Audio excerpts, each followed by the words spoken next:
Setelah penantian panjang, kepastian soal bayi yang tertukar mulai menemui titik terang. Kedua ibu dari bayi telah menjalani tes DNA di Puslap 4 Polri. Didampingi kuasa hukumnya, dua ibu dan bayinya yang diduga tertukar di Bogor, Jawa Barat mendatangi Puslap 4 Mabes Polri di Sentul, Jawa Barat.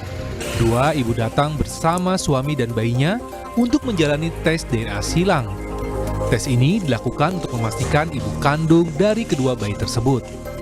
Tes DNA dilakukan melalui swab liur kepada bayi dan ibu dan bapak kedua belah pihak.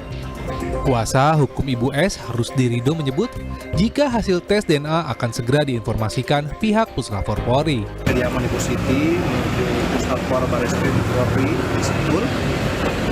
Ibu Siti hadir dengan suaminya dan juga membawa anaknya seperti itu. Jadi memang agendanya tes DNA silang dari pihak ibu pasien dia juga hadir, suaminya dan anaknya. Bagaimana hasil dari tes DNA tadi? Sementara terkait tertundanya kesediaan Ibu D untuk melakukan tes DNA, kuasa hukum Ibu D menyatakan jika kliennya hanya membutuhkan kesiapan secara psikologis. Hanya klien kami itu nggak pernah menyatakan untuk tidak berkenan tes DNA ya.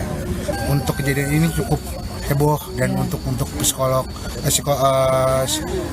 pribadi buat dari klien kami juga cukup untuk menunggu waktu yang tepat.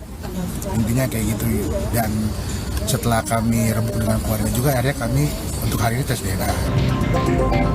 Kasus bayi tertukar diduga terjadi di Rumah Sakit Sentosa, Kemang, Kabupaten Bogor, Jawa Barat. Kedua ibu melahirkan secara sesar pada 18 Juli 2022 lalu. Kasus ini kemudian menjadi perhatian Menko PMK Muhadjir Effendi. Muhadjir berjanji akan mengawal kasus ini dan memerintahkan Deputi 4 untuk mengawal kasus tertukarnya bayi di Bogor hingga tuntas. Tim Liputan, Kompas TV.